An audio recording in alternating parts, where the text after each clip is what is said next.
السلام عليكم ورحمة الله وبركاته. إن الحمد لله نحمده ونصلي على رسوله الكريم أما بعد. আল্লাহ পাকের নিকট লাখো কোটি শুকরিয়া যে মহান আল্লাহ তাআলা আমাদেরকে পবিত্র শুক্রবার জুমা নামাজ আদায় করার জন্য মসজিদে আসার মতো তৌফিক দান করেছেন। এই জন্য মহান আল্লাহর নিকট শুকরিয়া আদায় করি আলহামদুলিল্লাহ। আজকে রজব মাসের 20 তারিখ। রজব মাস একটি সম্মানিত মাস। আজকে এই জুমার আলোচনার বিষয় নির্ধারণ করেছি এমন একজন মহামানবী যিনি ছিলেন আল্লাহ রাসূল সাল্লাল্লাহু আলাইহি সাল্লামের সহধর্মিণী। দুনিয়ার মধ্যে শ্রেষ্ঠ মহিলাদের একজন খাদিজা রাদিয়াল্লাহু তাআলা ছিলেন হযরত মুহাম্মদ সাল্লাল্লাহু আলাইহি সাল্লামের প্রথম স্ত্রী, প্রথম বিশ্বাসী, যিনি প্রথম ঈমান এনেছিলেন। উম্মুল মুমিনিন, বিশ্বাসীদের মা, যিনি তার অতুলনীয় সম্পদ ও প্রভাব ইসলাম প্রচারে উৎসর্গ করেছেন। কঠিন সময়ে নবী করিম সাল্লাল্লাহু আলাইহি সাল্লামকে মানসিক ও অর্থনৈতিক সমর্থন জুগিয়েছেন এবং তার সম্মান ও মর্যাদা রাসূল সাল্লাল্লাহু আলাইহি সাল্লামের কাছে ছিল সর্বোচ্চ, যাকে তিনি মহিয়সী বলে আখ্যায়িত করেছেন। তার মর্যাদার অসংখ্য দিক ছিল, কিছু দিক আজকে আলোচনা করব ইনশাআল্লাহ। তিনি ছিলেন উম্মুল মুমিনিন, যাকে বাংলায় বলা হয় বিশ্বাসীদের মা, সম্মানিত, যা মুসলিম নারীদের জন্য সর্বোচ্চ সম্মান। তিনি ছিলেন প্রথম ইসলাম গ্রহণকারী, ইসলামের প্রথম অনুসারী এবং বিশ্বাসী হিসেবে তার মর্যাদা সর্বোচ্চ। তিনি অর্থনৈতিক ও সামাজিক প্রভাব, মক্কা তিনি একজন ছিলেন ধনাঢ্য ও সফল ব্যবসায়ী। তার সম্পদ ও প্রভাব নবী করিম সাল্লাল্লাহু আলাইহি সাল্লামের জন্য অপরিহার্য ছিল। তিনি মানসিক ও আধ্যাত্মিক শক্তির আধার ছিলেন।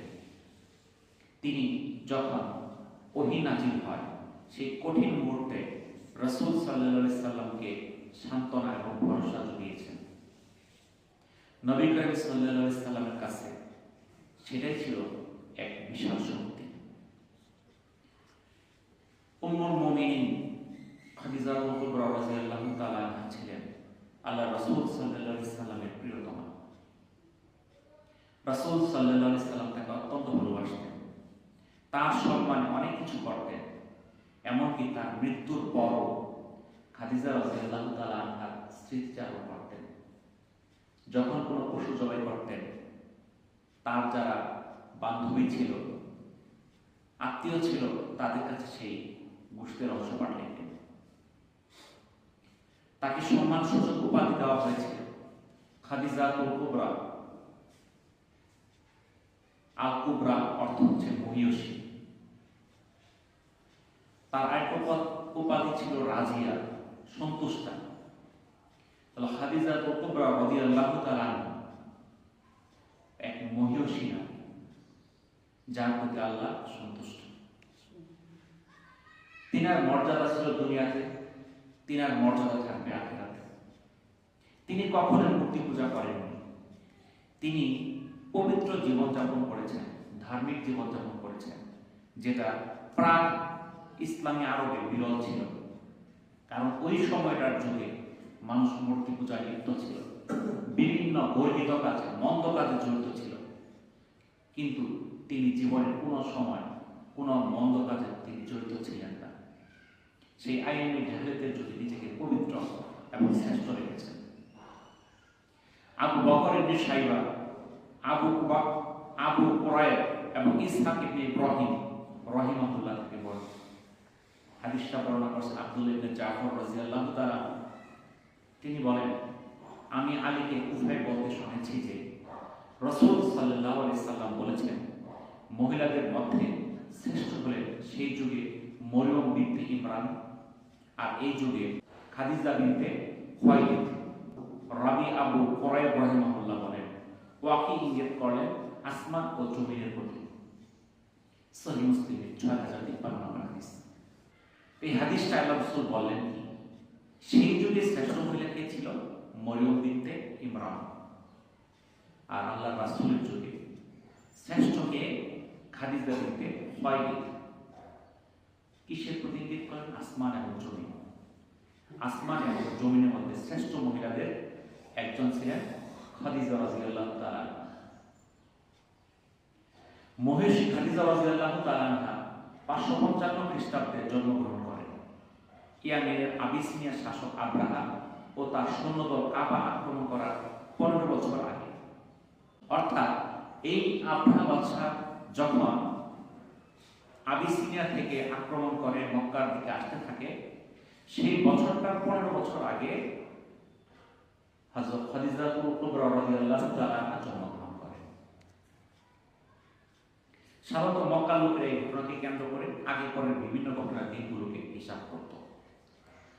খাদিজাতুল কুবরা রাদিয়াল্লাহু তাআলা আনহার পিতা ছিলেন খুয়াইলিদ ইবনে আসাদ, মা ছিলেন ফাতিমা বিনতে জাইদা। খুয়াইলিদ কুরাইশ বংশের একজন সম্মানিত ব্যক্তি ছিলেন। খাদিজা রাদিয়াল্লাহু তাআলা আনহা পিতৃবংশের ঊর্ধ্বপুরুষের সূত্র ধরে রাসূলুল্লাহ সাল্লাল্লাহু আলাইহি ওয়াসাল্লামের বংশের সাথে মিলে গিয়েছিলেন। অর্থাৎ পূর্বপুরুষের দিক থেকে আল্লাহ রাসূল সাল্লাল্লাহু আলাইহি ওয়াসাল্লাম এবং খাদিজাতুল কুবরা রাদিয়াল্লাহু তাআলা একই বংশের ছিলেন। কুসাই ইবনে কিলাবের মাধ্যমে 5 ঊর্ধ্বতন পুরুষ আদি তারা একই পরিবারভুক্ত ছিলেন। তিনি মায়ের দিক থেকে লুয়াই এবং আব্দি মানাফের মাধ্যমে রাসূলুল্লাহ সাল্লাল্লাহু আলাইহি ওয়াসাল্লামের বংশের সাথে মিলিত ছিলেন। তিনি সবসময় পরিপাটি জীবনযাপন করতেন। তার ব্যক্তিত্ব, সম্মান এবং আভিজাত্য খুব বেশি ছিল। এই জন্য তাকে সবাই তাহিরা নামে ডাকত, যার অর্থ হল পবিত্র, পরিচ্ছন্ন। ওনার পবিত্রতার পরিচ্ছন্ন এতই বেশি ছিল, মানুষ তাকে তাহিরা নামে ডাকত। এমন একটা সময় তাকে এই নামে ডাকা হতো যখন সামাজিক মূল্যবোধ সর্বনিকৃষ্ট অবস্থায় ছিল, সামাজিক মূল্যবোধ ছিল না। তখনকার যুগে তাকে সবাই পবিত্র, পরিচ্ছন্ন রাখত। কুরাইশ মহিলাদের মধ্যে তাকে সারিদা নামে ডাকা হতো।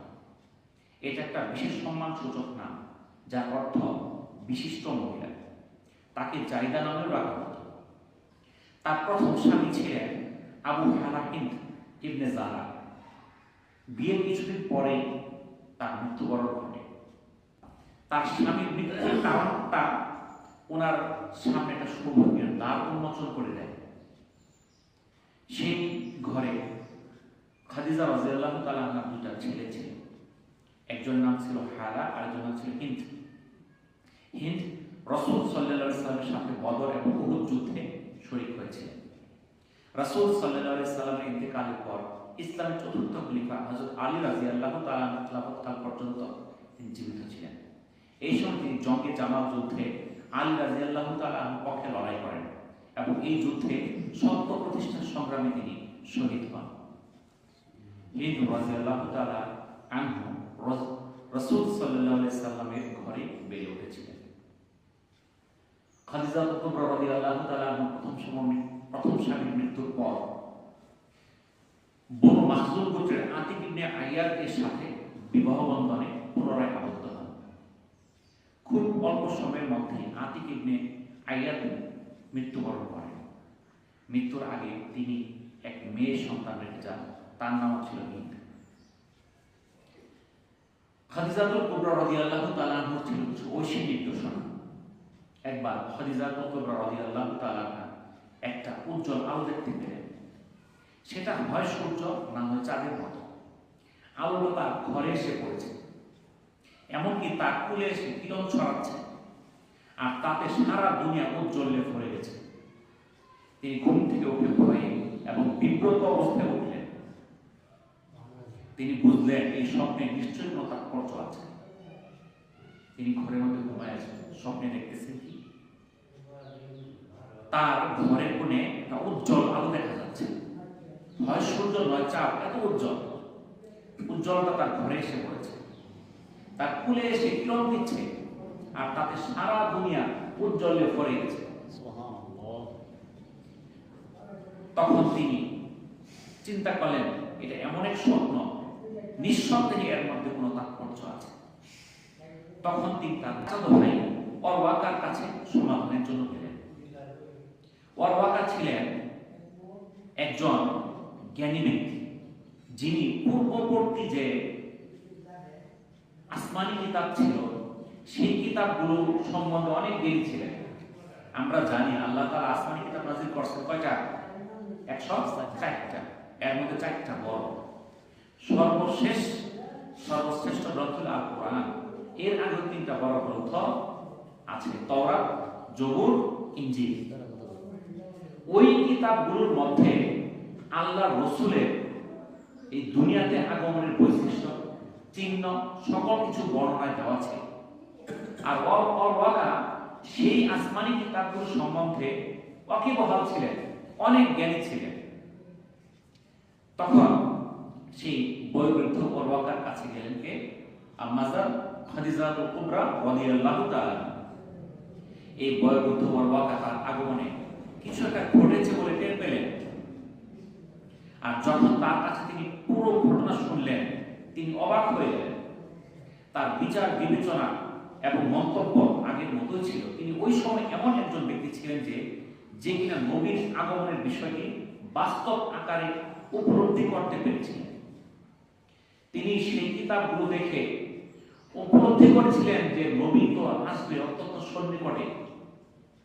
তিনি আনন্দের অতি সাথে চিৎকার করে বলে উঠলেন, সুসংবাদ, সুসংবাদ হে আমার বোন, তোমার জন্য সুসংবাদ। এই স্বপ্ন আল্লাহ তাআলার কাছ থেকে তোমার জন্য এক বিশাল উপহার। শীঘ্রই তিনি তোমাকে ওই শিয়াল দান করবেন। অবশ্যই আল্লাহ তাআলা জানেন, কিন্তু আমি মনে করি এটা নবীরই আলো। এই জবাব শুনে তিনি যতটা না খুশি হয়েছিলেন, তার চেয়েও বেশি বিচলিত হয়েছিলেন। স্পষ্টতই তিনি এই সামান্য কথায় সন্তুষ্ট হতে পারেননি। এজন্য আনমনা হয়ে কিছুক্ষণ সেখানে দাঁড়িয়ে থাকলেন। তার এই অবস্থা দেখে অরওয়াকা স্বপ্নের বিস্তারিত ব্যাখ্যা না দিয়ে পারলেন না। তিনি তখন বিস্ময়কর কিছু কথা বললেন। তিনি বললেন, শেষ নবী ইতিমধ্যেই পৃথিবীতে আগমন করেছে। তুমি তার স্ত্রী হবে। তোমার জীবদ্দশায় তিনি অধিপ্রাপ্ত হবেন।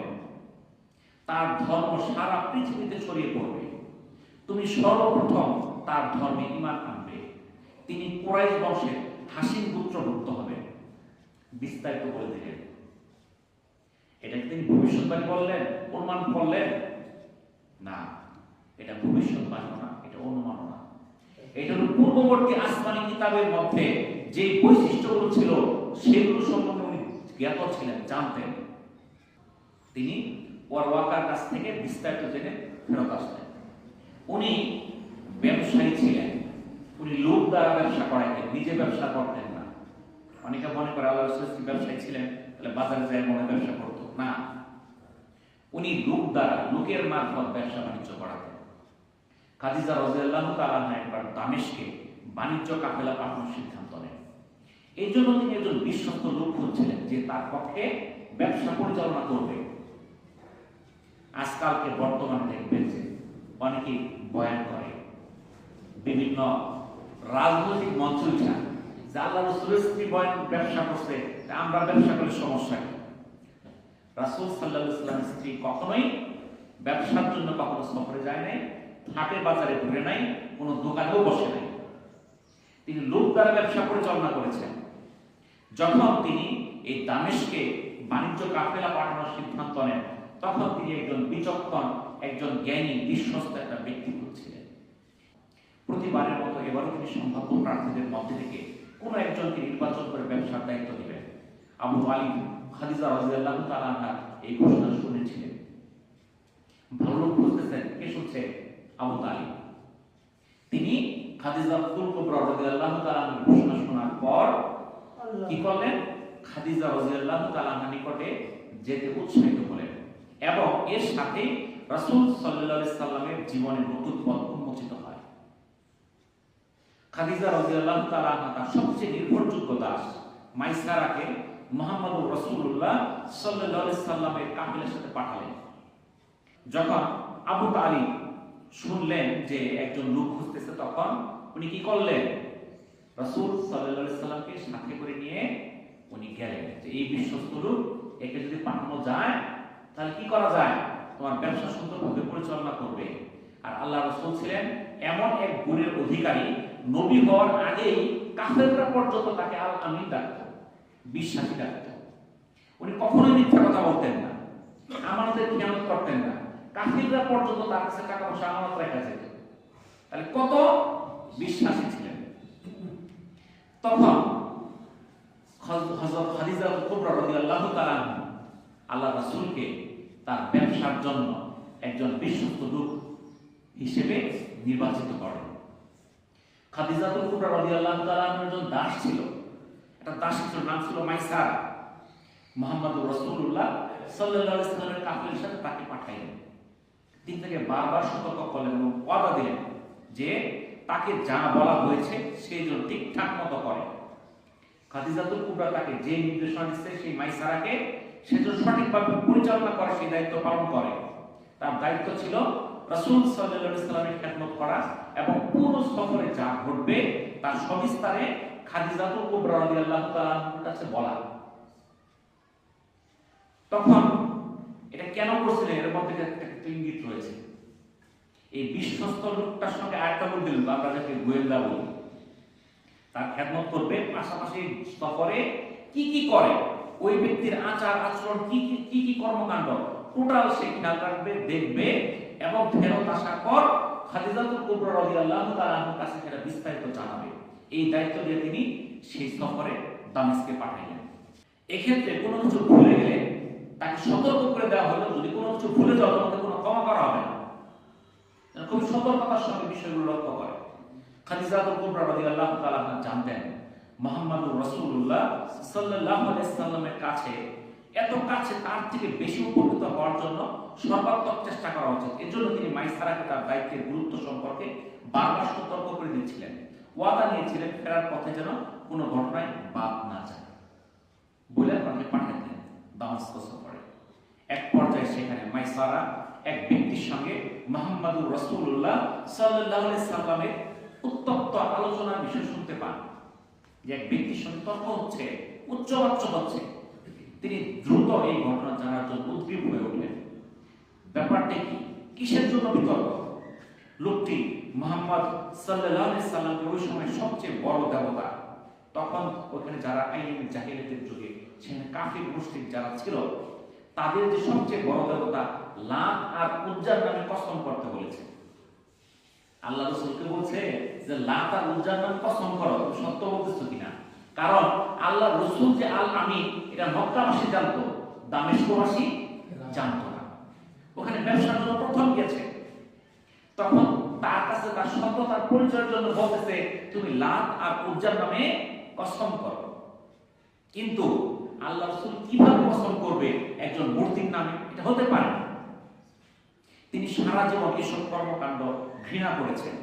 ভবিষ্যৎ নবী হযরত মুহাম্মদ সাল্লাল্লাহু আলাইহি সাল্লাম প্রতিবাদ করে বললেন, আমি এগুলো কখনোই করব না, আমি তাদের প্রত্যাখ্যান করি। লাত আর উজ্জার নামে কসম করা রাসূলের পক্ষে সম্ভব না। মুহাম্মদুর রাসূলুল্লাহ সাল্লাল্লাহু আলাইহি সাল্লাম যখন লোকটির কাছ থেকে সরে গেলেন, তখন লোকটি সঙ্গ করে মাইসারাকে জিজ্ঞাসা করলো, তুমি কি তাকে চিনো? ওই মাইসারা যে রাসূলের খেদমত করার জন্য আসছে এবং রাসূল কি করে দেখার জন্য আসছে, তাকে জিজ্ঞাসা করলো, তুমি কি লোকটাকে চিনো? এই লোককে? মাইসারা কোনো কিছু বলার আগে সে মন্তব্য করলো, তার সঙ্গ ত্যাগ করো না। উত্তর পাওয়ার লোক কইতেছে মাইসারা রে, তুমি ওর সঙ্গ ত্যাগ করো না। এতে কোনো সন্দেহ নাই যে তিনি একজন নবী। অর্থাৎ তুমিও বুঝে ফেলছে ইনি একজন নবী। কিভাবে বুঝলেন? বোঝার উপায় একটাই, আল্লাহ তাআলা প্রত্যেকটা আসমানি কিতাবে বর্ণিত করে দিয়েছে সর্বশ্রেষ্ঠ নবী দুনিয়াতে আগমন করবে এবং তার বৈশিষ্ট্য কি হবে। যারা সেই আসমানি কিতাবগুলো পড়ছে তারা ঠিকই জানতে পারছে নবী আসবে, তার বৈশিষ্ট্য কি হবে। যখন উনি বুঝে গেছে এই ব্যক্তি তো লাত আর উজ্জার নামে কোনো শপথ করে না, লাত আর উজ্জাকে সে ঘৃণা করে, অতএব সে কোনো সাধারণ ব্যক্তি হতে পারে না। সে বুঝে গেছে সেই আখির নবী হযরত মুহাম্মদ সাল্লাল্লাহু আলাইহি সাল্লাম। কিন্তু তখন কিন্তু তার উপর নবুয়ত প্রাপ্ত হন নাই, ওহী প্রাপ্ত হন নাই। বুঝতে পারছেন? এক সময় দামেস্কে তার ব্যবসায়িক কাজ কারবার শেষ হয়, তারা যা নিয়ে এসেছিলেন তা দামেস্কের বাজারে বিক্রি করেন, আবার এখান থেকে নতুন পণ্য কিনে মক্কার উদ্দেশ্যে যাত্রা শুরু করেন। পথে এক জায়গায় প্রচন্ড গরমে হাঁটা খুব কষ্টকর হয়ে যাচ্ছিল।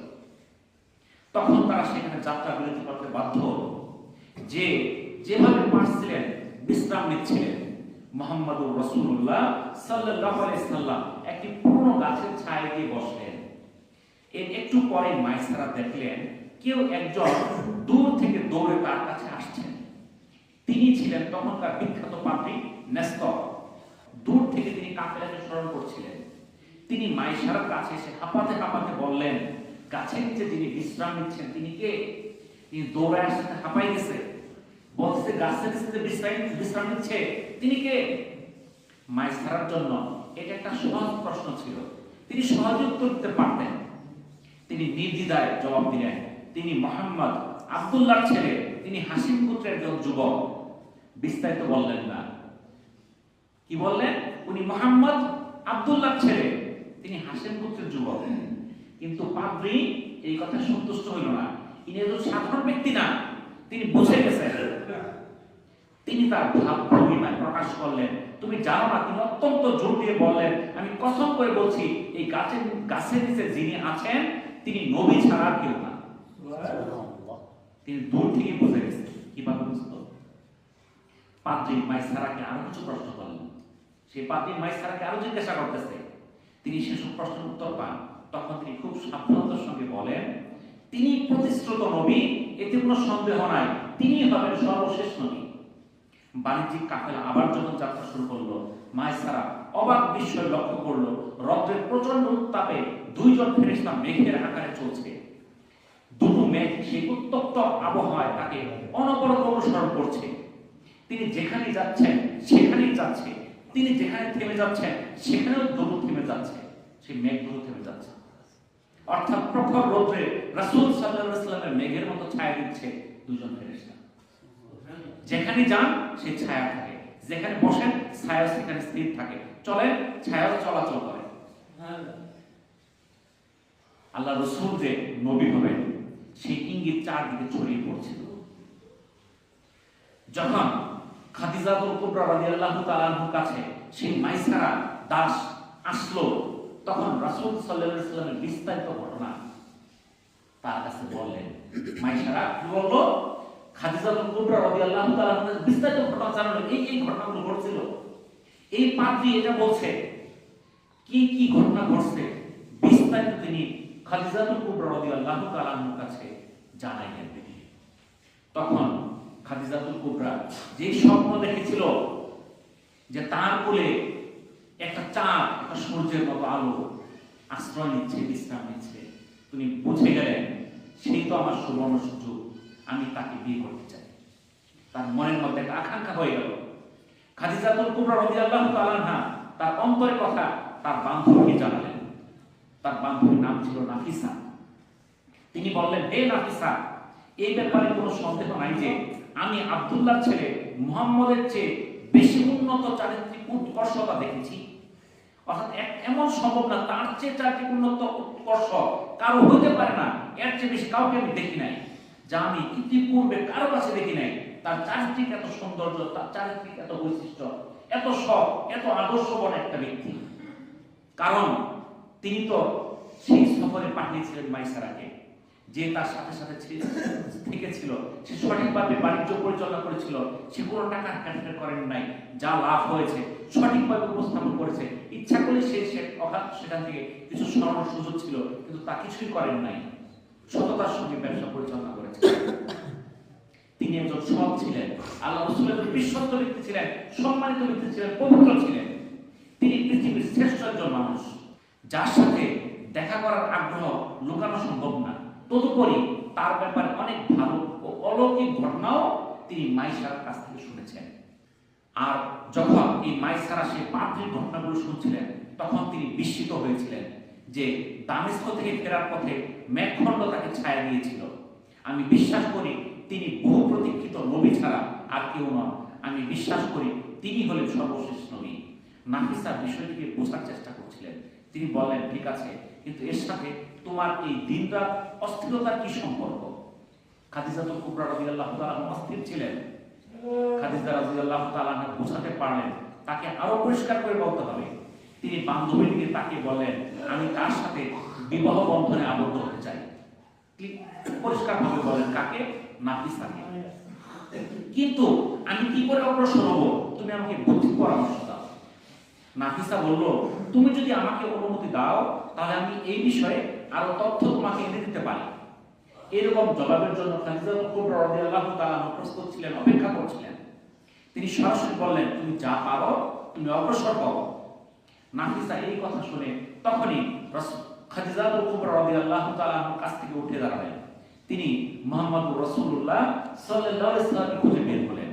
তিনি তাকে তার বাড়িতে পেয়ে গেলেন। প্রথমে তিনি তাকে সম্ভাষণ জানালেন, তারপর কোনো ভূমিকা না করে বললেন, কোন জিনিস আপনাকে বিয়ে করা থেকে ফিরিয়ে রেখেছে? আপনি বিয়ে করছেন না কেন? তাহলে রাসূলুল্লাহ সাল্লাল্লাহু আলাইহি ওয়াসাল্লামকে জিজ্ঞাসা করতেছে কে? নাফিসা, যে আপনি বিয়ে করছেন না কেন? এমন একটা প্রশ্ন যেটার জন্য আল্লাহ রাসূল শোনার জন্য প্রস্তুত ছিলেন না। তিনি বললেন, বিয়ে করার মতো আমার কাছে উপায় উপকরণ নেই। তিনি তার আর্থিক অবস্থার কথা বোঝাচ্ছিলেন। তিনি বলতেছিলেন যে বিয়ে করতে চায় তার পরিবার ভরণ পোষণের সামর্থ্য থাকে। নাফিসা তাকে বললেন, এটা কোনো ব্যাপার না, টাকা ও সম্পদ খুব সহজেই হারিয়ে যায়, কিন্তু সততা, বিশ্বস্ততা, দৃঢ়তা, চরিত্র হারিয়ে যেতে পারে না। অর্থাৎ আল্লাহ রাসূলের কাছে তখন সম্পদ না থাকলেও কি ছিল? এমন কিছু দামি সম্পদ ছিল যা কখনো হারিয়ে যায় না। সততা ছিল, বিশ্বস্ততা ছিল, দৃঢ়তা ছিল, তার সুন্দর চরিত্র ছিল। এই বিষয়ে তিনি আলোচনা বন্ধ রাখতে চাইলেন না। তাই তিনি আবার বললেন, মনে করুন এটা কোনো সমস্যা না যদি আপনাকে আপনার মতো আরেকজন অর্থবিত্ত মর্যাদা অভিজাত বংশের কোনো মহিলা প্রস্তাব দেয়, আপনি কি তাতে রাজি হবেন? এরকম একজন প্রার্থী আছে, তিনি আসলে তাই বোঝাতে চেয়েছেন। তখন মুহাম্মদুর রাসূলুল্লাহ সাল্লাল্লাহু আলাইহি ওয়াসাল্লাম বললেন, তিনি কে? নাফিসা বলল, খাদিজাতুল কুবরা রাদিয়াল্লাহু তাআলা। তার সম্পর্কে মুহাম্মদুর রাসূলুল্লাহ সাল্লাল্লাহু আলাইহি ওয়াসাল্লাম অজ্ঞাত ছিলেন না। তিনি জানতেন সেই খাদিজাতুল কুবরা রাদিয়াল্লাহু তাআলা কে। কারণ তিনি তার ব্যবসার জন্য দামেস্ক সফর করেছেন। তার বাণিজ্যকে কাফেলা নিয়ে দামেস্কে গিয়েছিলেন। সাফল্যের সাথে তিনি সেটা পরিচালনা করেছেন। কয়েকদিন আগেই তিনি তাকে সেটা বুঝিয়ে দিয়েছেন। তারপরেও বিয়ে ব্যবসার মতো তো সহজ না। উনি দামেস্ক সফরে ব্যবসা বাণিজ্য হিসাবপত্র বুঝাই দিয়ে চলে আসবে, কিন্তু একটা ব্যবসা পরিচালনা করা যে সহজ, বিয়ের কাজটা কিন্তু এত সহজ না। তখন বললেন, এটা কিভাবে সম্ভব? নাফিসা এই বিষয় নিয়ে বিন্দু মাত্র চিন্তিত ছিলেন না। ব্যাপারটা কিভাবে সম্ভব? সহজেই তিনি তাকে বললেন, আমার উপর ছেড়ে দিন, আমি এটা দেখব। তখন আল্লাহ রাসূল কিছু বললেন না, নীরব থাকলেন। সেই নাফিসা বুঝে গেল আল্লাহ রাসূল দেখো যেহেতু নীরব আছেন, তাহলে বোঝা যায় নীরবতাই সম্মতির লক্ষণ। তার সম্মতি আছে, এটা টের পেয়ে গেলেন। নাফিসা খুব দ্রুত সেখান থেকে উঠে গেলেন। খাদিজা রাদিয়াল্লাহু তাআলা তাকে এই সুসংবাদ দিলেন। তখনকার সমাজে এটা কেউ আশা করতো না যে কোনো মহিলা তার নিজের জন্য অন্য কাউকে প্রস্তাব দিবে। অর্থাৎ মহিলারা বিয়ের জন্য প্রস্তাব দিবে এটা সেই সমাজে প্রচলিত ছিল না। তখন সেই সমাজের প্রচলন ছিল কি, দুই পক্ষের যারা গণ্যমান্য ব্যক্তি থাকবে তারা বিয়ের বিষয়ে আলোচনা করবে। এটা তো আমাদের মধ্যে নিয়ম নাকি বলেন? এরকমই নিয়ম ছিল। নাফিসার কাছ থেকে সব খবর শুনে খাদিজা রাদিয়াল্লাহু তাআলা স্বস্তির দীর্ঘশ্বাস ফেললেন। এই প্রস্তাবে তার সম্মতির কথা শুনে তিনি তার পূর্ববর্তী পদক্ষেপ হিসেবে বিয়ের শর্ত দিয়ে বার্তা পাঠালেন। এটা চিঠি লিখলেন, বার্তা লিখলেন। কি লিখলেন? হে মুহাম্মদ, এতে কোনো সন্দেহ নাই আমি আপনার সাথে বিবাহ বন্ধনে আবদ্ধ হতে চাচ্ছি, কারণ আমরা একই বংশে। আমাদের বংশে আপনার অতুলনীয় অবস্থান, আপনার বিশ্বস্ততা, সততা এবং উন্নত নৈতিকতা আমাকে মুগ্ধ করেছে। আপনি আমার চাচাকে এই বিষয়ে সব আয়োজন চূড়ান্ত করার জন্য বলুন। তাহলে কি বললো খাদিজাতুল কুবরা রাদিয়াল্লাহু তাআলা আনহা? আল্লাহ রাসূলকে বলল, আপনি যায়া আপনার চাচাকে এই বিষয়ে চূড়ান্ত আয়োজনের কথা বলুন। অর্থাৎ তিনি মহিলা মানুষ, তিনি এটা বাহিরে প্রকাশ করবেন না। ওনার একমাত্র বান্ধবীকে এটা গোপনে রাখতে বলছেন, অন্য কেউ না জানে। তাহলে অন্য কোনো ব্যক্তি কিন্তু জানতে পারলো না যে এই প্রস্তাবটা কে পাঠিয়েছে, খাদিজাতুল কুবরা রাদিয়াল্লাহু তাআলা। উনি চিঠিতে লিখে দিলেন যেন আল্লাহ রাসূল তার চাচাকে নিয়ে প্রস্তাব নিয়ে আসে।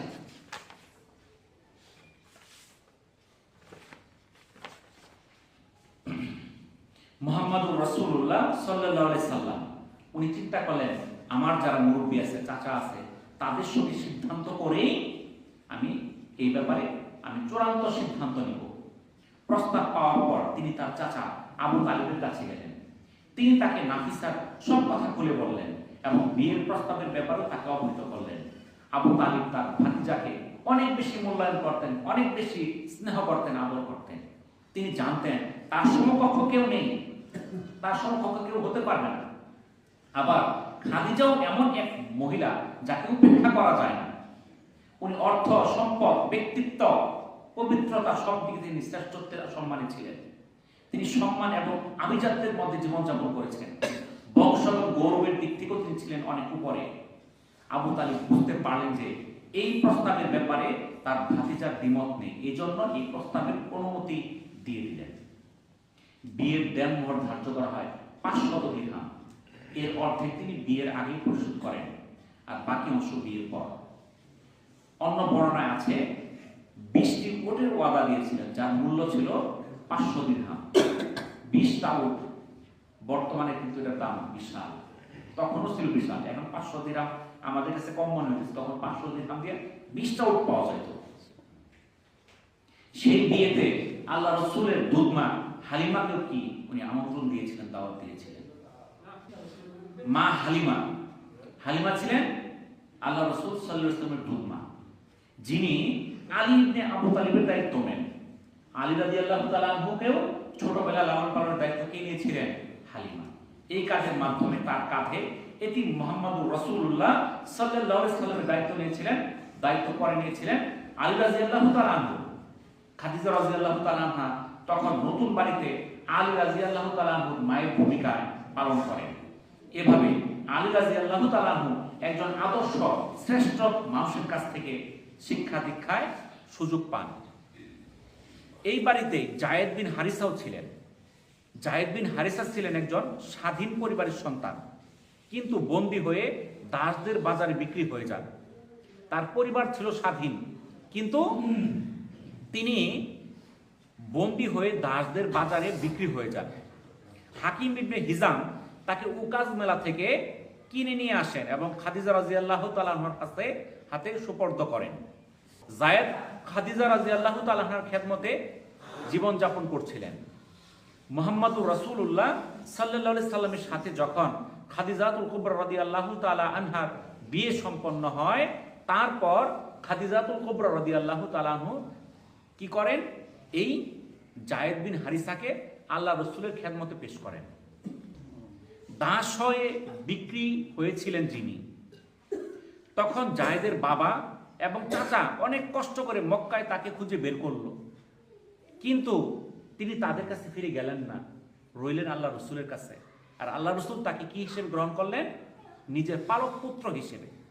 কত স্নেহ পেয়েছিলেন আল্লাহ রসুলের কাছে, যার জন্য পিতামাতার সাথে না গিয়ে তিনি আল্লাহ রসুলের সঙ্গে থাকার সিদ্ধান্ত গ্রহণ করেন। আল্লাহ রসুল তাকে পালক পুত্র হিসেবে ঘোষণা করেন। উম্মে আইমান, যাকে রাসূল সাল্লাল্লাহু আলাইহি সাল্লাম নিজের দ্বিতীয় মা হিসেবে বর্ণনা করতেন এবং যিনি রাসূলের পিতা বেঁচে থাকার সময় থেকে কাজের লোক ছিলেন, তিনিও সেই বাড়িতেই থাকতেন। এক শান্তির ঘর। একদিন আবু তালিব তার দাস বাবাকে মুহাম্মাদুর রাসূলুল্লাহ সাল্লাল্লাহু আলাইহি সাল্লামের সংসার দেখার জন্য পাঠান।